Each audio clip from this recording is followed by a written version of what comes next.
गीता में अर्जुन को स्वयं भगवान कह रहे हैं कि उस परमेश्वर की शरण में जा, उसके लिए उन संतों के पास जा जो तत्वदर्शी हो। इसी प्रकार हजरत मोहम्मद को उनका अल्लाह कह रहा है कि कोई और पूर्ण परमात्मा है।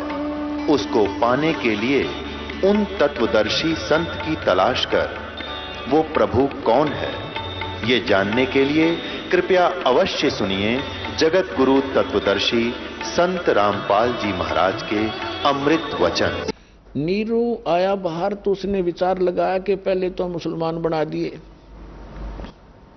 हिंदुओं से हमारा कोई लिंक नहीं, मुसलमानों से इतना मित्रता नहीं।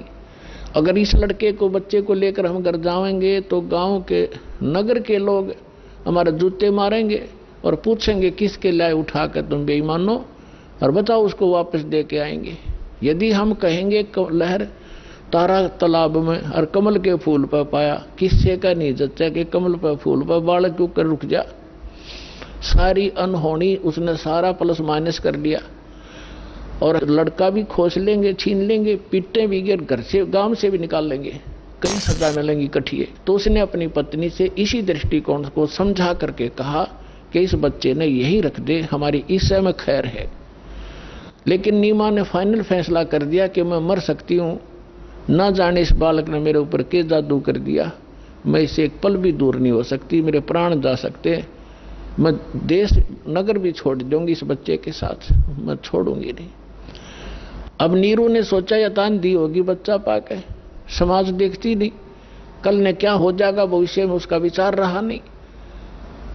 कहाँ इस लड़के ने पालेंगे जब घर से अब बेघर हो जाएंगे। तो उसने पहले अपने पूरे जीवन में अपनी पत्नी की तरफ थप्पड़ मारने के लिए हाथ किया था कि मैंने तेरे को घड़ा लड़ा दिया, तेरा संतान नहीं थी, मैं तेरी सारी बात मानता रहा कि कहीं इसको दुख ना हो, भाई बच्चा होता तो आज पिता को कह के कुछ और मेरी सुविधा करवा देता, इसलिए मैं तेरे को तेरी सारी बात मानता रहा, आज तो अनाड़ी हो गई है, एक भी नहीं मानती मेरी, रख दे इस बालक ने यहीं पर, ना तेरा थप्पड़ मारूंगा। जो ही उसने हाथ उठाया, नवजात शिशु रूप में परमात्मा बोले नीरू मुझे घर ले चलो, तुम पर कोई आपत्ति नहीं आएगी। अब उसने सोचा, छोटा सा बालक बोला, उसने सोचा कोई भूत है, क्या प्रेत है, या कोई देवता फरिश्ता इसमें बोल रहा है, डर गया, चुपचाप आगे आगे चल पड़ा, बच्चा घर में आ गया।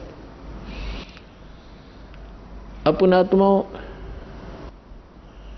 जब 25 दिन का हो गया, लेकिन ना दूध पीवे, ना कोई अन्न खावे, ना कोई फल फूल चूसे, और स्वस्थ ऐसा जैसे किलो दूध रोज पीता हो बालक। अब उस चिंता बन गई, नीमा रोए रोए 2-3 दिन से लगातार रो रही थी और कह रही थी कि हे भगवान, हे शंकर भगवान, या तो ये देना नहीं था, हे भगवान अब दे कर ले रहे हो, इससे बुरा और क्या होगा हमारे साथ। ठीक है, आपके सामने हमारी कोई पार नहीं बसावेगी, लेकिन ये लड़का मर गया तो आपकी दासी जिंदी नहीं पावेगी, साथ मरूंगी इसका। ये फाइनल फैसला कर लिया। अब परमात्मा अंतर्यामी है, जान गया बुढ़िया मरेगी, मैं तो मरो को ना, पर यह जरूर मर लेगी चिंता चिंता में, कबीर साहब ने सोची। तब परमात्मा ने शिव जी को प्रेरणा करी शिव मंडल में, उसके लोक में, और एकदम उसको महसूस हुआ कि तुझे याद करके कौन रो रहा है। एक साधु रूप बना के शिव भगवान आ उतरे वहां पे शिव मंडल से, और कहा माई क्यों रो रही है। नीमा ने कहा बाबा जी मेरे दुख में आप भी रो पड़ोगे, ना पूछो मेरे दुख ने, मुझे तड़फन जो अपने मेरे भगवान ने दिया मेरे को दुख हो। फिर भी शंकर भगवान जी ने साधु रूप में पूछा माई, कहते हैं अपना दुख किसी को बता दे कुछ हल्का हो जाता, और मेरे सत्र का कोई समाधान होगा तो मैं भी करूंगा। रोते रोते बताया कि पहले हमारे संतान नहीं थी, 25 दिन पहले मेरे भगवान शंकर ने मेरी सुनी, कमल के फूल पर एक बालक पाया। अब 25 दिन हो गए, यूं ना खाता ना कुछ पीता, यूं मरेगा बाबा जी, साथ मरूंगी। कति फाइनल फैसला था, अंतर्यामी सारी जानते थे कबीर साहब। शंकर भगवान ने कहा, यानी साधु रूप में, कि माई तेरा बेटा ला कहाँ पर है। अब नीमा लाई उठा के बच्चे ने, सोचा महाराज के चरणों में डाल दूं, इसके जीवन दान कर देयू।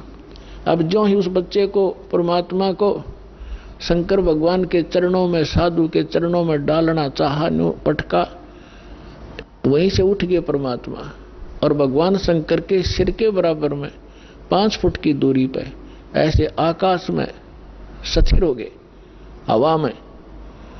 अब शंकर भगवान ने ऐसे हाथ किया, उसकी गोदी मांगी और ऐसे हाथों में लेकर के परमात्मा से शंकर भगवान और परमात्मा पूर्ण ब्रह्म की। शंकर भगवान भी नहीं समझ सके ये कौन है। उसने यही सोचा कोई सिद्ध पुरुष है, क्योंकि इनकी बुद्धि इतनी ही है, ये कंप्लीट गॉड नहीं है।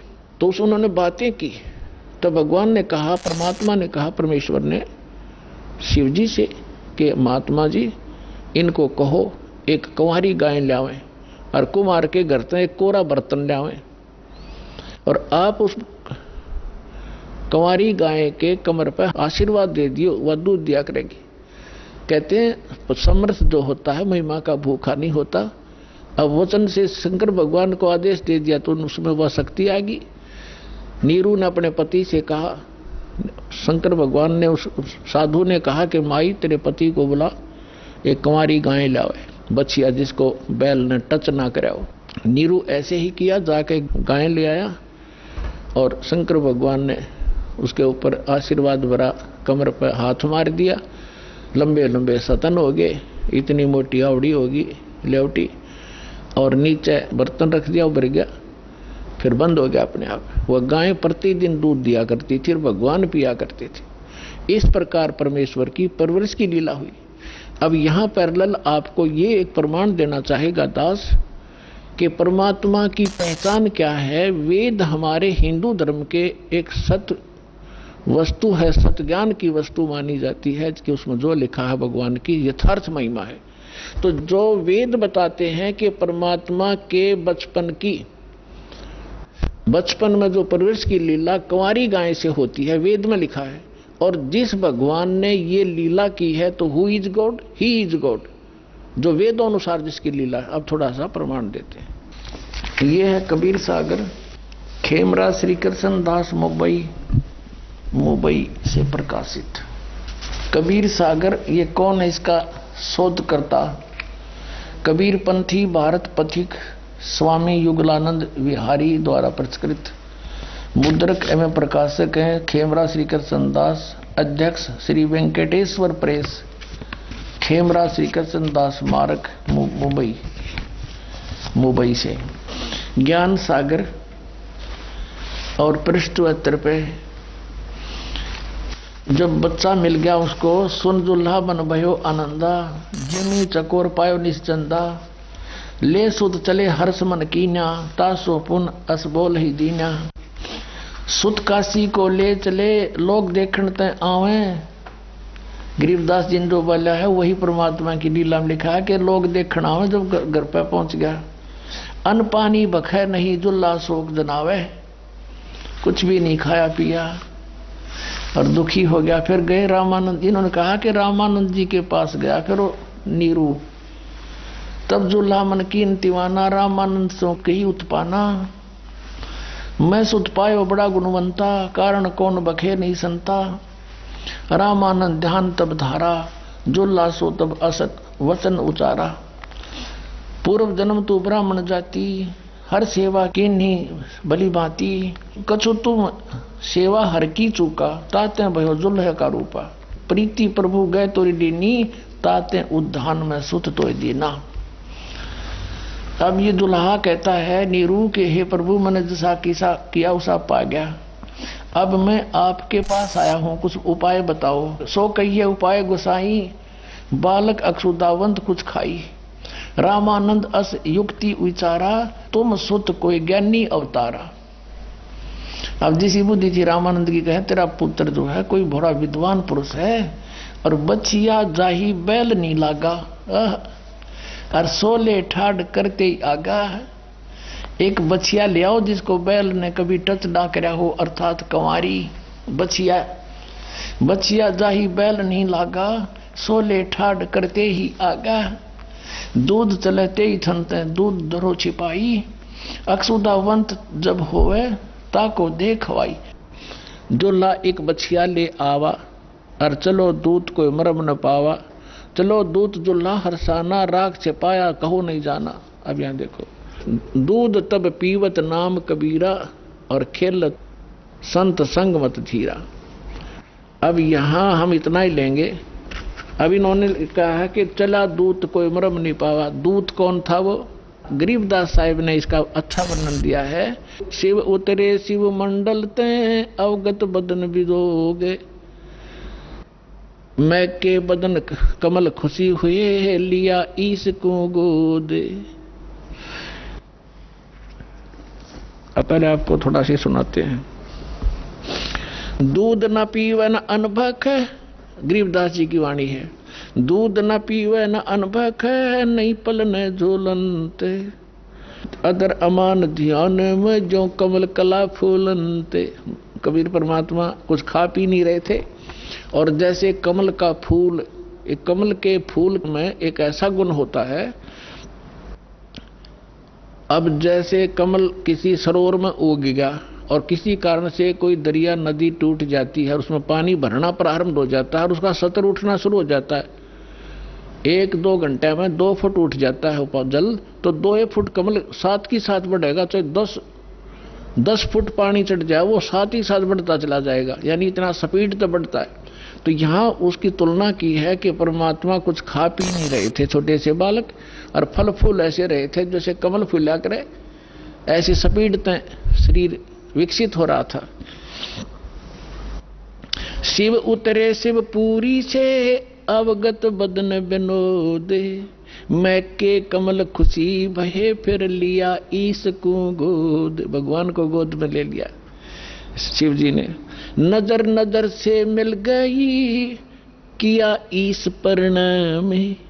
धन मोमन धन पूर्णा, ये धन का सीनी काम। शिव जी साधु रूप में खड़े हुए, दोनों की जब नजर मिली परमात्मा की और शंकर जी की, तब उस साधु रूप में उस माई से और नीरू और नीमा से कहा था शंकर जी ने कि धन है नगरी जा ऐसे महापुरुष के चरण टिके।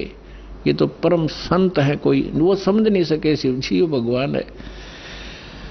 7 बार चर्चा करी, बोले बालक बहने। दोनों की 7 बार चर्चा हुई। 25 दिन का बालक और बोला और आपस में बतलावे शंकर जी से। 7 बार चर्चा करी, बोले बालक बहने। शिव को कर मस्तक धरा, ल्या मोमन एक धैन। मोमिन हे मुसलमान, सिर पर हाथ धर दिया शंकर भगवान ने उस नीरू का, और जा एक देनू ल्या, गाय ल्या कंवारी। अन ब्यावर को दूहत है, दूध दिया तत्काले। पीवे बालक ब्रह्म गति, ता शिव भय दयाले। अब ये तो आपको 250 वर्ष पहले, तो 280 वर्ष पहले लगभग गरीबदास जी ने उच्चतरार्थ की। 600 वर्ष पहले धर्मदास जी ने परमात्मा की महिमा को लिखा, कबीर सागर। अब दिखाता हूं पवित्र वेद, इन पवित्र सदग्रंथ आपको दिखा दिए हैं। ऋग्वेद मंडल नंबर 9 और सूक्त नंबर 1 और मंत्र नंबर 9 में आपको प्रमाणित करते हैं कि वो परमात्मा जब शिशु रूप धारण करके आता है, उसके परवरिश की लीला कंवारी गायों से होती है। ये देखिएगा, ऋग्वेद मंडल नंबर 9 और 10 ये इकट्ठे हैं। ये कहां से छपा है? प्रकाशक है सार्वदेशिक आर्य प्रतिनिधि सभा, महर्षि सिद्धांत भवन, रामलीला मैदान, नई दिल्ली से। और कौन इसके भाष्य करने वाले, अनुवाद करने वाले, और कहां से छपी है? मुद्रक है Prince offset printer, 1510 Pataudi house, Daryaganj, नई दिल्ली। ये देखिएगा, ऋग्वेद मंडल नंबर 9 और सूक्त नंबर 1 है ये, और इसका मंत्र नंबर ये 9 है।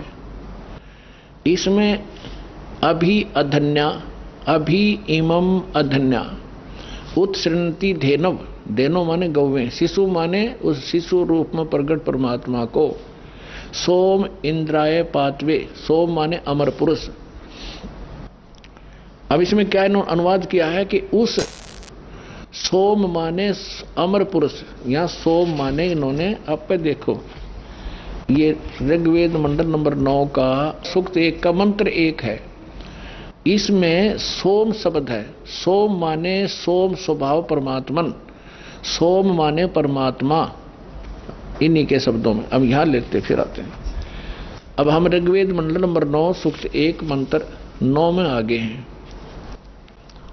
ये ऋग्वेद मंडल नंबर 9 सूक्त 1 और मंत्र 9, इसमें लिखा कि इम माने उस, सोम माने अमर पुरुष को, पुरुष माने परमात्मा, तो उस अमर परमात्मा को जो शिशु रूप में, शिशु कुमार अवस्था में, बाल्य अवस्था में ही अभि अधन्या, अभि माने पूर्ण, सब प्रकार से पूर्ण रूप से, अधन्या माने बिना दनाई, जो जिसको बैल ने टच ना किया हो, अभि अधन्या। हमारे यहाँ हरियाणा के अंदर हमारे यानी अक्षेत्रीय भाषा में यूं कहा करते कि ये गाय बिना दनाई है, अधन्या।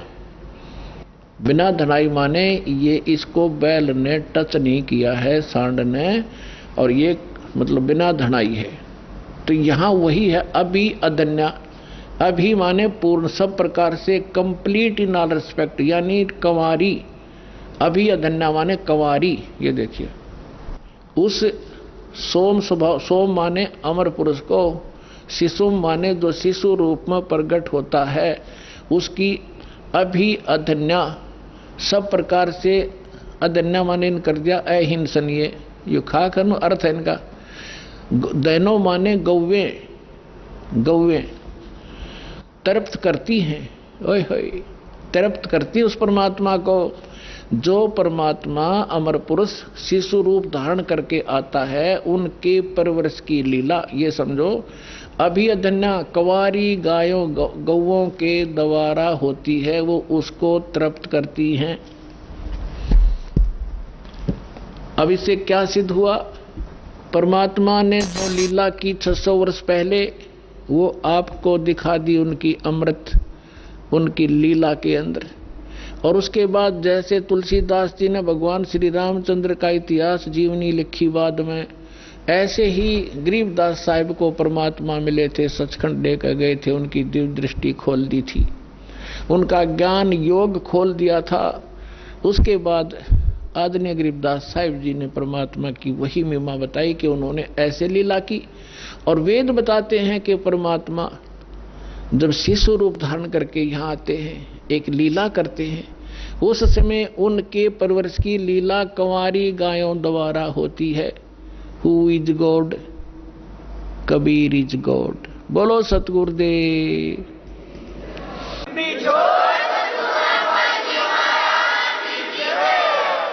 परम पिता परमात्मा पूर्ण ब्रह्म, सारी सृष्टि के रचनहार कबीर परमेश्वर, कबीर देव जी की असीम रजा से आप सभी पुण्यात्माएं परमात्मा की महिमा सुनने के लिए उपस्थित हुए। जिस प्राणी के, जिस जीव के पूर्व जन्म के शुभ संस्कार उदय होते हैं, उनको मानव शरीर प्राप्त होता है।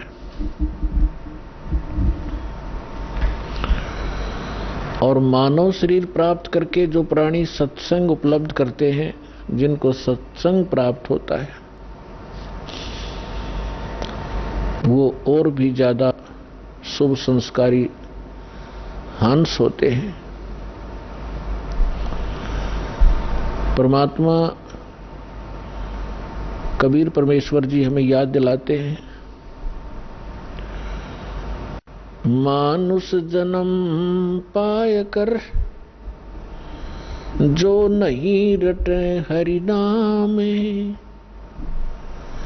जैसे कुआं जल बिना बनवाया क्या काम। परमेश्वर जो हमारे जनक हैं, जो हमारे हितैषी हैं और जो हमें यथार्थ तत्व ज्ञान और यथार्थ भक्ति विधि बताने के लिए स्वयं ही यहाँ इस काल के लोक में प्रवेश होते हैं। सतलोक से अपने निज सुख में स्थान से चलकर वो भगवान आते हैं। वही आकर के हमें ज्ञान कराते हैं कि आप जिस लोक में रह रहे हो ये लोक काल का है और काल के अर्थ से आप परिचित हैं। श्रीमद् भगवत गीता अध्याय नंबर 11 के श्लोक नंबर 32 में गीता ज्ञानदाता श्री कृष्ण जी में प्रवेश करके ये काल बोल रहा है। ये कह रहा कि अर्जुन मैं काल हूं और सभी लोकों का नाश करने के लिए अब प्रवृत्त हुआ हूं। अब श्री कृष्ण जी तो पहले ही अर्जुन के साथ थे, तो श्री कृष्ण ये नहीं कह सकते कि मैं काल हूं और अभी सबको खाने के लिए अब प्रवृत्त हुआ हूं, अब मैं प्रकट हुआ हूं। ये काल कौन है इसके विषय में रह रहकर सत्संग के माध्यम से बताया गया है और बताते रहेंगे। आज थोड़ा सा विषय दूसरा रहेगा। तो श्री कृष्ण जी के अंदर प्रवेश करके ये काल बोल रहा है। ये खुद कह रहा है कि मैं काल हूं और सबका नाश करने के लिए प्रकट हुआ हूं। तो इससे सहज समझ में आ सकता है, विचार किया जा सकता है कि जिसको हम भगवान मान रहे थे वो तो काल है। जिससे हम सुख की आशा करते थे उसके पास सुख नाम की वस्तु नहीं है। जैसे कोई अंगारों से, अग्नि से और शीतलता खोजने की चेष्टा करता है तो उसको ज्ञान नहीं है। किसी ने भ्रमित कर रखा है, उसको हाथ जला रहा है रह रहकर। ठीक इसी प्रकार अब तक जितने ऋषि, महर्षि, साधु, संत हुए हैं जो परमात्मा से परिचित नहीं हो पाए, जिनको भगवान मिले नहीं, उन्होंने इस काल को ही परमात्मा जानकर इससे सुख प्राप्ति के लिए हजारों वर्षों तक अपने शरीरों को गला दिया सुख की प्राप्ति में। अब प्रश्न यही उठता है कि जहां अंगारे बरस रहे हों और वहां पर शीतलता की आशा जो करता है तो वो अज्ञानी व्यक्ति होता है। तो अभी तक हम अज्ञानी थे इस काल के लोक में और हम सुख खोज रहे थे। तो परमेश्वर ने आके बताया कि जिसको आप सुख मानते हो, किसको सुख मानते हो? जो निर्धन है वो सोचता है कि धनवान सुखी, धनवान ये सोचता है कि राजा सुखी। मेरे सामने बहुत सी प्रॉब्लम होती है। जो धनी सोचता है कि मेरे सामने भी बहुत सी प्रॉब्लम आती हैं, समस्याएं आती रहती हैं। कई चोरी का डर है, कभी कोई टैक्स देना पड़ता है, कभी कुछ करना होता है, तो वो सोचता है कि राजा सुखी। परमात्मा कहते हैं राजा को स्वप्न में भी सुख नहीं होता। राजा लोग अंत में वो सोचते हैं कि स्वर्ग के देवता सुखी होंगे। स्वर्ग के देवता सोचते हैं कि इस इंद्र को सुख घना है क्योंकि वो देवताओं का राजा है। अब इंद्र की हिस्ट्री, कहानी आप पढ़ोगे पुराणों के अंदर, इंद्र जैसा दुखी प्राणी नहीं। इंद्र सोचता है कि ब्रह्मा, विष्णु, महेश सुखी होंगे, मुझे सुख नहीं, क्योंकि उसको पता होता है जितना निर्धारित समय उसका होता है उसको पूर्ण करने के उपरांत वो फिर 84 लाख योनियों में सबसे पहले गधे की योनि से प्रारंभ करता है अपने 84 लाख प्रकार के कष्टों में, जो प्राणियों के शरीरों में कष्ट उठाने होते, तो उसको रह रह कर वो बात याद रहती है कि इसके बाद मेरी ये हालत होगी, लेकिन उस झूठे सुख को वो छोड़ नहीं पाता, और छोड़ भी दे तो उसके पास विकल्प नहीं कि करूं क्या।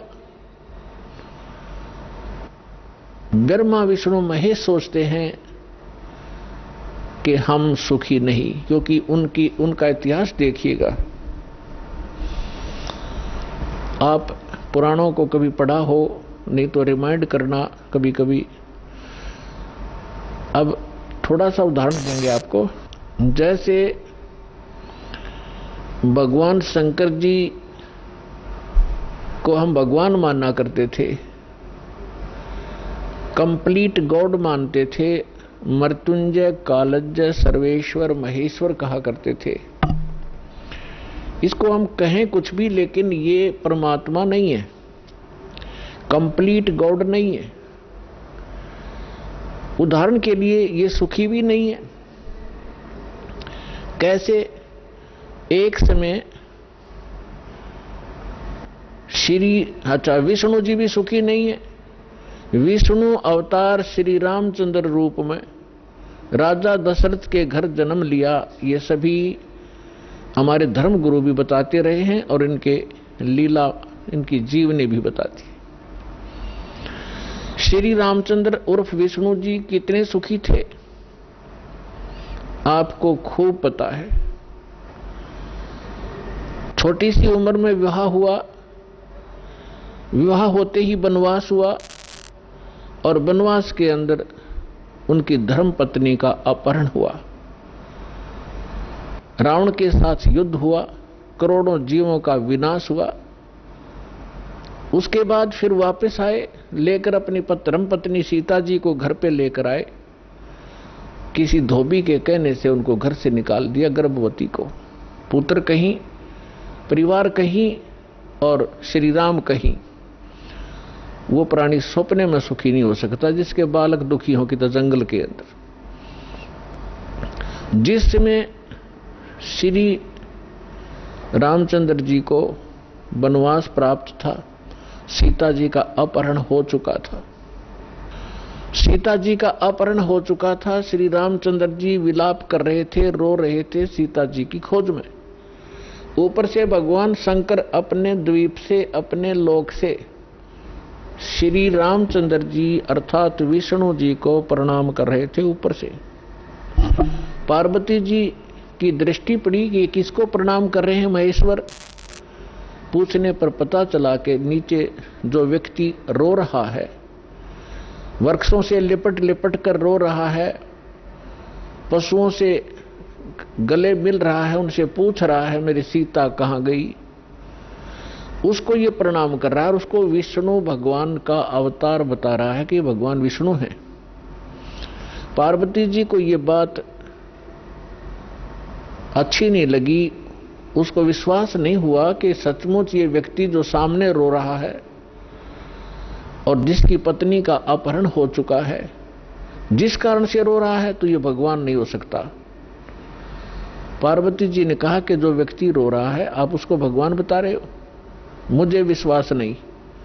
मैं तो इसकी परीक्षा लूंगी और सीता रूप बनाऊंगी इसकी पत्नी का।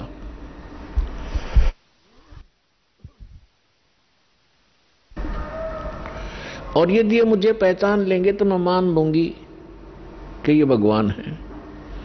भगवान शंकर ने कहा कि आप सीता रूप मत बनाना।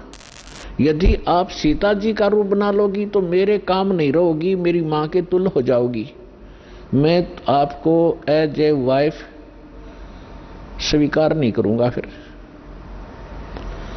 उस समय तो पार्वती जी ने कह दिया कि ठीक है, मैं नहीं परीक्षा लूंगी। भगवान शंकर चले गए इधर उधर सैर सपट्टे को।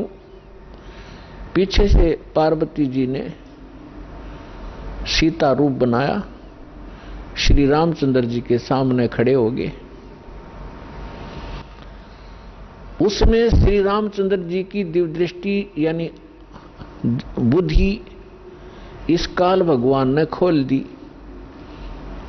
अपनी तो पत्नी का पता नहीं उसको कि कौन उठा ले गया, और सामने खड़ी पार्वती को पहचान लिया, जिसने बिल्कुल as it is Sita ji का रूप बना रखा था। क्या कहा कि हे दक्ष पुत्री माया, आप भगवान शंकर को कहां छोड़ाए।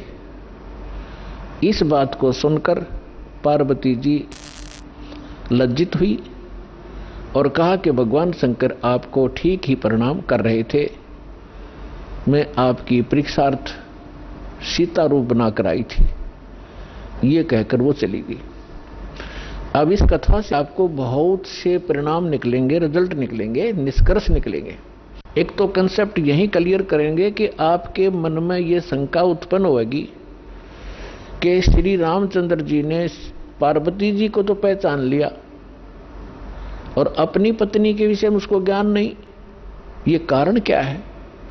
जिसमें आपको ये कारण समझ में आवेगा तो आप समझो अध्यात्म मार्ग पर चल पड़े।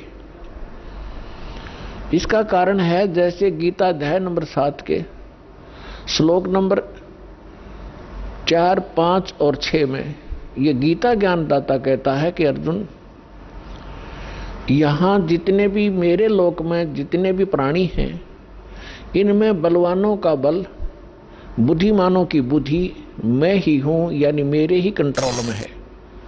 जब चाहे इनको ओपन कर दूं, जब चाहे इनको ऑफ कर दूं, जब चाहे मैं इनको ऑन कर देता हूं। उदाहरण के लिए, एक समय आपने महाभारत खूब सुना होगा, महाभारत का युद्ध भी सुना है खूब।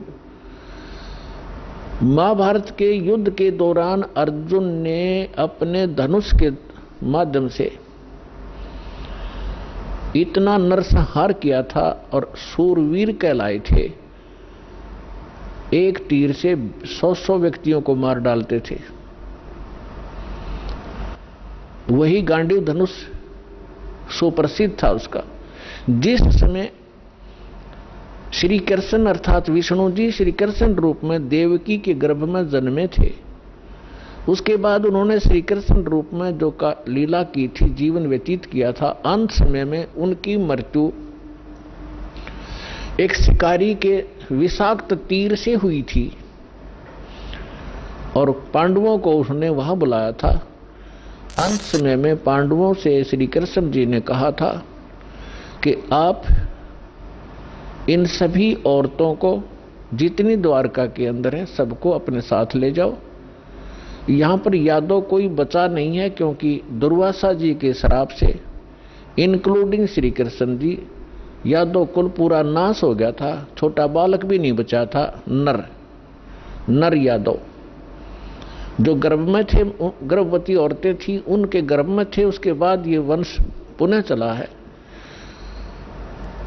तो और कहा था कि आप इनको वहां ले जाओ अपने राज्य में। यहां पुरुष रहा नहीं, यहाँ के और लोग इनकी बेइज्जती करेंगे, सताएंगे, आप इनको ले जाना। तो श्री कृष्ण जी के आदेशानुसार अर्जुन सभी गोपियों को, द्वारका की स्त्रियों को साथ लेकर आ रहा था। रास्ते में भीलों ने, जंगली लोगों ने उनको घेर लिया। अर्जुन उनसे लड़ने की तैयारी करने लगा। उसके हाथ से गांडीव धनुष उठा नहीं और खड़ा खड़ा देख रहा, थर थर कांप रहा है योद्धा। भीलों ने उसको पीटा, औरतों के गहने तोड़ दिए, कुछ औरतों को घसीट ले गए। अर्जुन खड़ा खड़ा कांपता रहा। उस समय अर्जुन श्री कृष्ण जी को कोस रहा था, 100 गालियां दे रहा था कि कृष्ण तूने सदा ही हमारे साथ धोखा ही धोखा किया है। जब मुझसे नरसंहार कराना था, युद्ध करवाना था महाभारत का, उस समय मेरे अंदर शक्ति भर दी। एक तीर मारूं था 20 मरे थे। आज वही अर्जुन और वही धनुष, आज मैं इसकी प्रत्यंचा नहीं चढ़ा पा रहा हूं। तो यहां परमात्मा कहते हैं कि जो इस रोग की जड़ है, उसका तुम्हें पता ही नहीं। तुम तो श्री कृष्ण को कोस रहे हो। ये काल है जो 21 ब्रह्मांड का स्वामी है। श्री ब्रह्मा, श्री विष्णु, श्री शिव जी के पिता हैं। ये है यहाँ के सारे दुख की मूल। और वो खुद कहता है गीता अध्याय नंबर 7 के श्लोक 5 से लेकर 6-7 में कि मैं बलवानों का बल और बुद्धिमानों की बुद्धि मैं ही हूं, यानी मेरे कंट्रोल में। अब जब उसने नाश करवाना था महाभारत का, तब तो उसको बल दे दिया, अब स्विच ऑफ कर दिया, अर्जुन खड़ा खड़ा पिट रहा है। ठीक इसी प्रकार श्री रामचंद्र जी को कि वहां तो बुद्धि खोल दी कि ये सीता नहीं है, पार्वती है, अपनी पत्नी का पता नहीं, उसको उठा कौन ले गया, ऑफ कर दी फिर बुद्धि उसने। तो पुण्यात्माओं, ये काल एक भयंकर जाल है। जब तक आप इसको नहीं समझोगे, ना भक्ति कर सकते, ना यहां से निकलने की चेष्टा कर सकते। इसलिए आपको रह रह कर यहां बुलाया जाता है, इस काल के जाल को विस्तार से समझाया जाता है, ताकि आपको डर बने। आप कहाँ रह रहे हो, यहाँ क्या आशा लगाए बैठे हो, किसके लिए सारा दिन भटक रहे हो। एक कोठी बनाऊंगा, एक बंगला बनाऊंगा, कार लूंगा, लड़का बड़ा अफसर बन जाएगा, कल मृत्यु हो जाती है लड़के की या पिता की। तो आप देख रहे कितने दुर्घटनाएं होती हैं। पीछे केदारनाथ के अंदर हजारों की संख्या में सहपरिवार मारे गए ऐसे लोक में, और आप सुख खोज रहे हो। परमात्मा आके हमें बताया करते थे। तो भगवान परमेश्वर ने आके हमें बताया कि इसका एक विकल्प है। वो स्थान न्यारा है, वो भगवान न्यारा है जो कभी दुख नहीं देता। आप अंगारों में और शीतलता खोज रहे हो, आप काल के लोक में सुख खोज रहे हो। अब प्रसंग पर आते हैं कि ब्रह्मा विष्णु महेश भी सुखी नहीं। अब उधर से जब भगवान शंकर को पता लगा कि काल के हाथ में बुद्धि, उसने बुद्धि ऑन कर दी शंकर भगवान की, दिव्य दृष्टि से देखा और अपनी पत्नी से पूछा कि तू क्या पार्वती रूप बनाकर गई थी, ना सीता रूप बनाकर गई थी तू? तो उसने मना कर दिया कि नहीं, मैं नहीं गई भगवान, मैं नहीं गई। कि झूठ बोलती है तू झूठ बोलती है। इस बात से वो झिझक गई और चुप हो जाना ही उसका स्वीकृति मानी गई कि सचमुच इसने गलती की है। तो भगवान शंकर ने पार्वती जी से अपनी पत्नी के रूप में उससे व्यवहार करना बंद कर दिया, बातें करना भी बंद कर दी। एक तरफ मौन साध कर बैठा रहते थे, बहुत ही कम बोलने लगे और कहने लगा कि मैंने आपको एक वफादार माना था, आपके ऊपर मैं वो विश्वास करता था कि मेरी धर्मपत्नी कभी मेरे को डिसीव नहीं करेगी, धोखा नहीं दे सकती। और जब आप मुझे धोखा दे सकते हो तो फिर बाकी संसार से मुझे क्या लिंक रहा, क्या विश्वास रहा। और साफ कह दिया कि तू मेरी मां का रूप धारण कर चुकी है, मेरी पत्नी रूप में नहीं स्वीकार्य हो सकती। जैसे श्री ब्रह्मा जी सबसे बड़े, विष्णु जी सेकंड नंबर के, शंकर भगवान तीसरे नंबर के, तो बड़े भाई की पत्नी मां के तुल्य मानी जाती है। तो उसने कहा भगवान शंकर ने कि आपने मेरे बड़े भाई की पत्नी विष्णु की पत्नी का रूप बना लिया सीता, इसलिए आप आज के बाद मेरी पत्नी नहीं मां के तुल्य हो। अब वो समझ गई कि इन्होंने जो फैसला ले लिया अटल होता है। 10 दिन, 20 दिन, महीना, 6 महीने, वर्ष इंतजार की, लेकिन रिजल्ट निल रहा। भगवान शंकर ने उनसे कोई बात नहीं की, हमेशा क्षुब्ध रहते थे। लड़की को क्या होता है, जब ससुराल के अंदर दुख होता है तो अपने पीहर को जाने की सोचती है, उसका तीसरा विकल्प नहीं होता। तो पार्वती ने सोचा कुछ दिन अपने घर चली जाती हूं, इनका दिमाग ठीक हो जाएगा। ये सोचकर पार्वती अपने पिता दक्ष के घर पर आ गई। और राजा दक्ष ने उस समय एक यज्ञ कर रखा था और एक नियम है ब्राह्मणों ने बना रखा था, ऋषियों ने, कि जब भी कोई यज्ञ करे तो अपनी सभी बेटियों को संबंधियों को और उनके पतियों को, दामादों को आमंत्रित किया जाए और प्रतिदिन उनको आदर के साथ उनको प्रतिदिन दक्षिणा दी जाए जैसे ब्राह्मणों को देते हैं। तो ऐसा नियम था कि जितनी भी राजा दक्ष की अन्य बेटियां थी वो सभी आमंत्रित थी और उनके पति यानी दामाद भी आमंत्रित थे। सबके आसन उचित स्थान पर सबको बैठा रखा था। जितने समय तक यज्ञ का और सत्संग का प्रयोजन चलता था, 2-4 घंटे 10 घंटे, तो उस समय सभी अपने अपने आसन पर विराजमान रहते थे और किसी भी कारण से कोई लड़की का पति नहीं आ सका तो उसका आसन लगाया जाता था, खाली छोड़ा जाता था और सबको जो भी दक्षिणा दी जाती थी उसका भी उसके ऊपर भाग प्रतिदिन रखा जाता था आसन पर। तो जो ही पार्वती जी उस अपने घर पे पहुंची, पता चला कि पिताजी ने यज्ञ कर रखा है और ये यज्ञ 2-3 दिन से चल रहा है। अब सारे यज्ञ मंडप में घूम के पिता के सामने पहुंची। पिताजी ने मुंह मोड़ लिया क्योंकि पार्वती जी ने राजा दक्ष के मर्जी के विरुद्ध भगवान शंकर से विवाह किया था, जिस कारण से पिता अक्षुब्ध था। जब पिताजी ने ठीक से बात नहीं की, ये भी नहीं कहा कि आगे बेटी, तो पार्वती महा दुखी हुई, अपनी मां के पास घर पे पहुंची। बेटी मां को ही उलाने दिया करती है, मां के सामने अपना दुख रोया करती है। अपनी मां के सामने जाकर कहा कि मां, तुमने ऐसा भेदभाव हमारे साथ क्यों किया?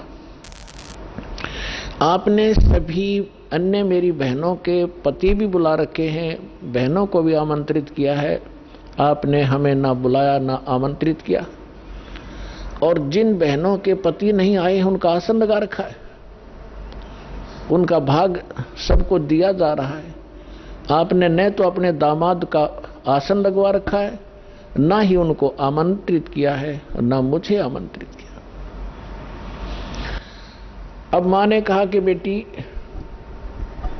ना तो आप मेरी बात मानती, ना तेरा पिता मानता, तू जाने तेरा बाप जाने, उनसे बात कर। अपनी मर्जी से तूने विवाह किया, जिस कारण से वो दुखी है तेरे से। वो फिर अपने पिता के पास गई और दक्ष से कहा कि पिताजी, आपने न तो हमें आमंत्रित किया और न ही आपने अपने दामाद को बुलाया, ना उनका कोई भाग आसन आपने लगा रखा है, ना उनका हिस्सा निकाल रहे हो। तब दक्ष ने कहा कि तू आई किस लिए यहां पर? तेरे को किसने आमंत्रित किया था? अपनी मर्जी से विवाह किया था, रह उसके साथ, उस जंगली के साथ रहे। ऐसी बहुत सी बातें बकवास की। तो पार्वती ने देखा कि भगवान शिव अब मुझे स्वीकार करेगा नहीं, घर में मेरा सत्कार नहीं, तो उसी समय एक हवन कुंड बना रखा था। उसमें अच्छे गेर के 1 क्विंटल लकड़ और गेरे थे, चारों तरफ से डाल रहे थे वह ब्राह्मण ऋषि। घी पूरा बकड़ बड़ा था, पूरी लो लकड़े थी उसमें। तो पार्वती जी यानी दक्ष की बेटी उस हवन कुंड में छलांग लगाएगी, आत्मदाह कर लिया। यज्ञ खंड हुआ, जल्दी से उस लड़की को निकाला गया। तब तक उसका मांस जल चुका था, मर चुकी थी, अस्थि शेष रह गई थी, हार्ड शेष थे। लंबी कथा है, हम जिस उद्देश्य से ये कथा सुना रहे हैं उसी को लेंगे। भगवान शंकर को पता चला, अपने सभी अनुचरों को साथ लेकर वहां पहुंचे। उससे पहले उन्होंने भैरव को भेजा, उसने आकर के वहां, बहुत सी लंबी कहानी है। भगवान विष्णु भी विद्वान थे उस यज्ञ में, भगवान ब्रह्मा जी भी विद्वान थे। जब उनको पता चला कि भगवान शंकर अपनी सेना के साथ आ रहे हैं, तो ब्रह्मा जी तो पहले भाग गए। विष्णु जी भागने लगे तब शंकर दक्ष ने कहा कि हे भगवान, मैंने आपकी ही सुरक्षा में ये यज्ञ किया था, आप भी मुझे आपत्ति में छोड़कर जा रहे हो। तो भगवान शंकर और भगवान विष्णु फिर रुक गए थे, उन्होंने लड़ाई की। लड़ाई में फिर वो काफी परास्त हुए, शतब्द हो गए, फिर भाग गए वह वहां से छोड़कर। ये पुराण में वर्णन है, शिव पुराण में। कहने का भाव ये है कि भगवान शिव ने आकर के राजा दक्ष की गर्दन काट दी। अन्य के कहने से फिर उनको दोबारा जीवित किया गया, जैसे कोई बकरा लाकर उसके मुख पर लगा दिया। पुराण की कथा आपने खूब सुन रखी। हम इस विषय पर आएंगे अपनात्मा। जैसे यहां फिर एक शंका उत्पन्न हो जाएगी आपको कि भगवान शिव ने राजा दक्ष को जीवित कर दिया और बकरे की गर्दन लगा दी, तो भगवान शंकर में भी तो शक्ति है। पुण्यात्माओं, जैसे धर्मदास जी ने एक बार आदरणीय धर्मदास साहिब जी ने भगवान कबीर परमेश्वर जी से यही प्रश्न किया था कि हे परमात्मा, आप कह रहे हो कि राम और श्री कृष्ण ये समर्थ भगवान नहीं है, यानी विष्णु और शंकर और ब्रह्मा जी। विष्णु जी के अवतार श्री कृष्ण जी आए हुए थे, उन्होंने राजा मोर ध्वज के घर पर एक लीला की थी, जाकर दो साधु रूप बना के। और राजा मोर ध्वज ने अपने पुत्र ताम्र ध्वज को आरे से चीर दिया था, भगवान श्री कृष्ण जी ने उसको जीवित कर दिया था। आप ये कह रहे हो कि ये सक्षम नहीं है, ये बात मेरे गले उतरती नहीं। तो परमात्मा ने उदाहरण दिया था कि पुत्र बात सुन,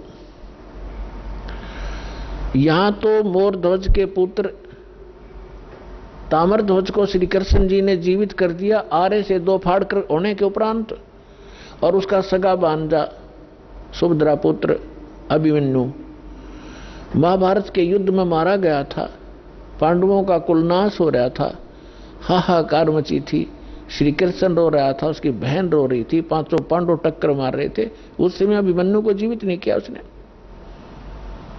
उस समय कहां गई थी उनकी वो सामर्थ्य?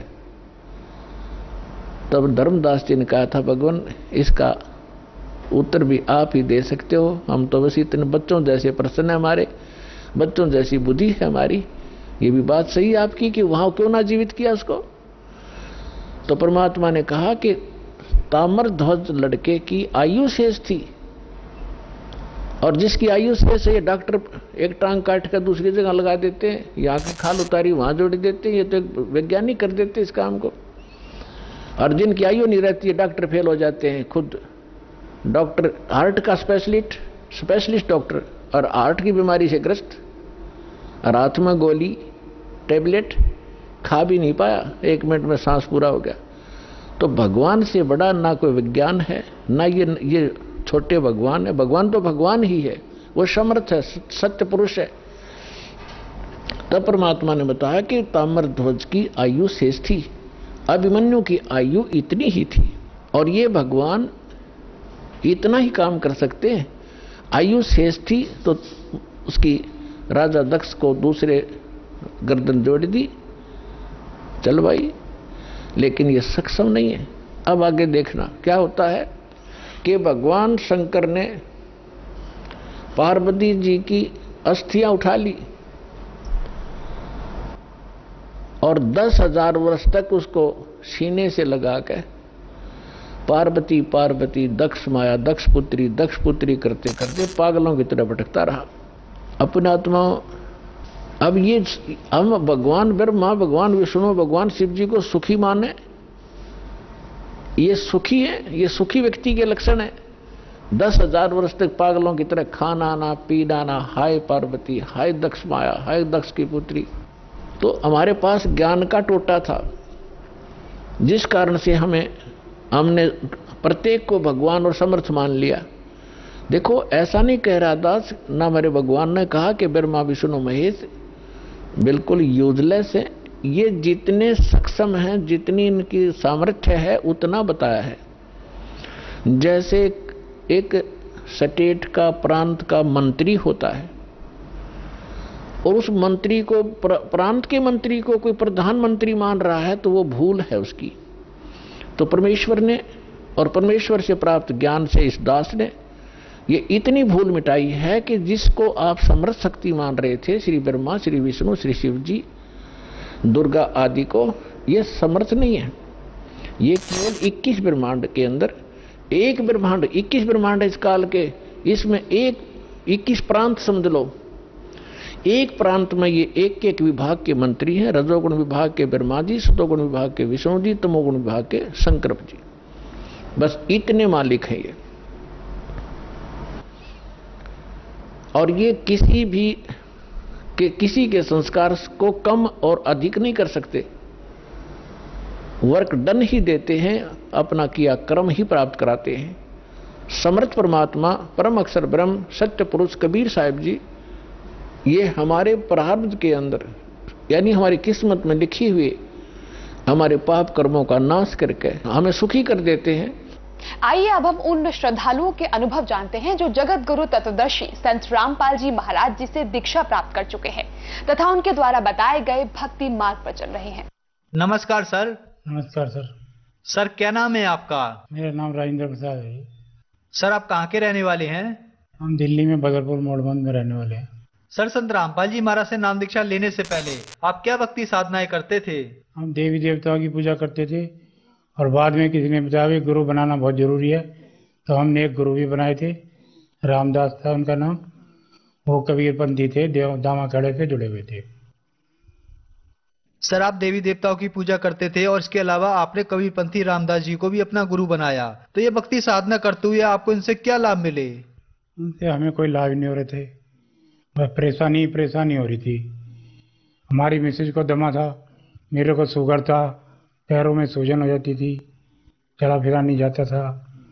और लड़का भी हमारा बिगड़ रहा था, सारे नशे करता था, लड़ाई झगड़ा करता रहता था। रोज रोज पुलिस वाले आते रहते थे, पकड़ दकड़ होती रहती थी उसके साथ। और मिसेज को ऊपरी चक्कर भी हो गया था, क्योंकि हमारी एक लड़की ख़त्म हो गई थी, उसी की आत्मा उसको परेशान करती थी। और हमने सब जगह वैष्णो देवी, बालाजी और मौलवी, और जिसने जहाँ बताया देवबंद, सहारनपुर, सब मौलवियों के पास गए, कहीं से भी उनको आराम नहीं आया। सर आपने बताया कि जो भक्ति साधनाएं आप करते थे उनसे आपको कोई लाभ नहीं हुआ, आपको दमे की शिकायत हो गई, आपके घुटनों में दिक्कत आ गई, आपका लड़का गलत रास्ते पर चला गया, इसके अलावा बहुत सारे नुकसान आपको झेलने पड़े। तो इन सब परेशानियों के बीच आपको संत रामपाल जी महाराज के बारे में जानकारी कहाँ से मिली? टेलीविजन के द्वारा। हम टेलीविजन पे देखते रहते थे, बदल बदल के सत्संग की कोई हमारी परेशानी दूर करने वाला ऐसा आदमी मिल जाए। तो एक दिन कबीरपंथी होने के नाते कबीर साहब के बारे में बता रहे थे रामपाल जी, तो उसके बाद हमने सत्संग सुनना शुरू कर दिया। फिर इंटरव्यू में दिखाया गया कि ऐसे ऐसे भूत बाजा और कष्ट करते हैं। तो फिर हमने वहाँ पे मैसेज करके ज्ञान गंगा मंगाई, ज्ञान गंगा को पढ़ा। फिर हमारे घर पे ज्ञान गंगा आने के बाद हमने उसमें पीछे नक्शा लिखा हुआ था, उस नक्शे के अनुसार जाने की वो बनाया प्लान। फिर हम वहाँ गए बरवाला, और रामपाल जी महाराज जी से वहाँ जाके हमने नाम दीक्षा ली।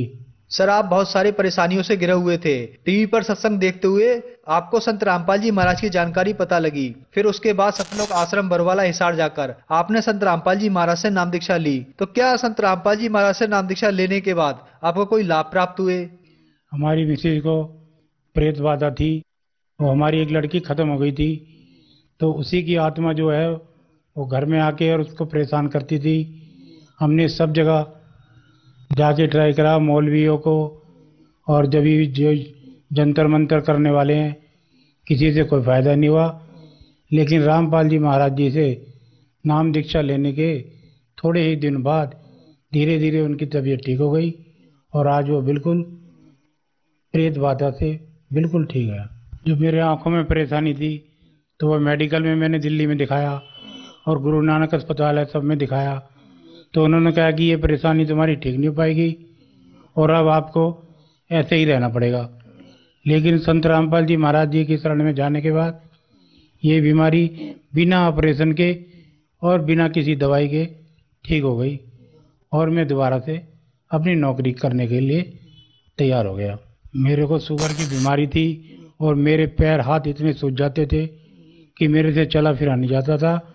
और जब संत रामपाल जी महाराज जी से मैंने नाम लिया तो धीरे धीरे ये सूजन मेरी ख़त्म हो गई और शुगर भी मेरा धीरे धीरे कंट्रोल रहने लगा। अब मैं अपने आप को स्वस्थ महसूस करता हूँ। और मेरे को हार्ट की परेशानी थी बहुत ज़्यादा और डॉक्टरों ने कह दिया अब ये तुम्हारा हार्ट सही नहीं होगा, आपको ऐसे ही चलना पड़ेगा।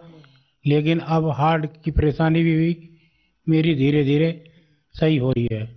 एक और लाभ बताता हूँ कि मेरा लड़का था, एक इकलौता लड़का है मेरा, तो वो सारे नशे करता था, गोली भी खाता था, गांजा भी पीता था, भूटा बिड़की शराब सब नशे करता था, इंजेक्शन होता है वो भी लगाता था और लड़ाई झगड़े भी करता रहता था और लड़कीबाजी भी करता था। एक लड़की ने उसके ऊपर झूठा आरोप लगा के उसको तिहाड़ जेल तक में बंद करा दिया था।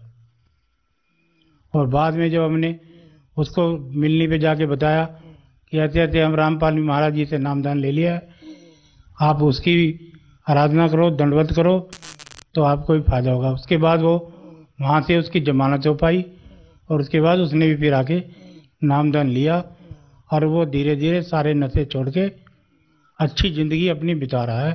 संत रामपाल जी महाराज की कृपा से मेरा इकलौता लड़का अब वो सुधर गया और मेरे साथ भक्ति कर रहा है और हमारी सेवा भी कर रहा है, जिससे हमें उम्मीद नहीं थी कि ये कभी हमारी सेवा करेगा। और संत रामपाल जी महाराज की कृपा से अब हमारा सारा परिवार नाम दीक्षा लेके भक्ति कर रहा है और सुख से रह रहा है। वो पहले मैं मोटरसाइकिल चलाता था तो मेरा हर हफ्ते एक्सीडेंट होता ही होता था, लेकिन जब से मैंने रामपाल महाराज जी की दीक्षा ली है, नामदान लिया है, तो रामपाल महाराज जी की कृपा से मेरा तब से एक बार भी एक्सीडेंट नहीं हुआ। अगर होना होता है तो होते होते बच जाता है। सर, संत रामपाल जी महाराज से नाम दीक्षा लेने के बाद आपके शुगर की बीमारी ठीक हो गई, इसके अलावा आपकी हार्ट की प्रॉब्लम थी वो भी ठीक हो गई, आपकी पत्नी को प्रेत बाधा थी वो भी ठीक हो गई और आपका बिगड़ा हुआ लड़का वो भी सुधर गया, जो आप कभी उम्मीद नहीं करते थे कि आपका बिगड़ा हुआ लड़का कभी सुधर पाएगा। लेकिन संत रामपाल जी महाराज की कृपा से वो भी सही रास्ते पर आ गया और इसके अलावा बहुत सारे लाभ प्राप्त हुए। तो जो श्रद्धालु आपको देख रहे हैं, आप उन्हें क्या संदेश देना चाहते हैं?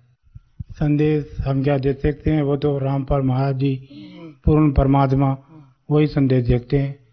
हम तो विनती कर सकते हैं, प्रार्थना कर सकते हैं लोगों को कि टीवी पे सत्संग सुनो और ज्ञान गंगा किताब मंगा के पढ़ो। शास्त्र अनुसार भक्ति है, आज सब दुनिया पढ़ी लिखी है और वो पढ़ सकते हैं अपने आप शास्त्रों में क्या लिखा है। गुरुजी उंगली रख रख के पृष्ठ और एक एक चीज़ पे बता रहे हैं, उसको आप समझो। पहले बहुत दुखी था और जब से मैंने भक्ति ली है तो मेरे को सब सुख मिल रहे हैं।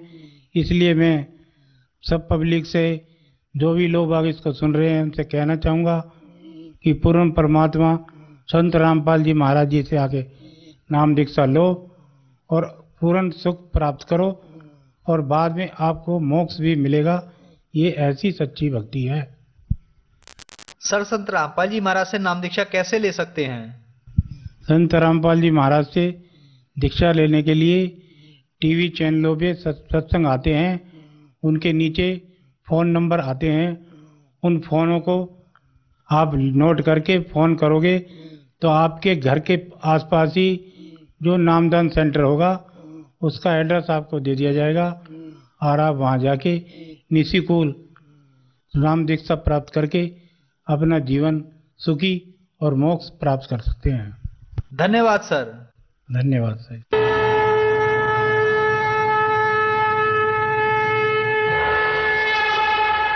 आप सुन रहे थे जगत गुरु तत्वदर्शी संत रामपाल जी महाराज के मंगल प्रवचन।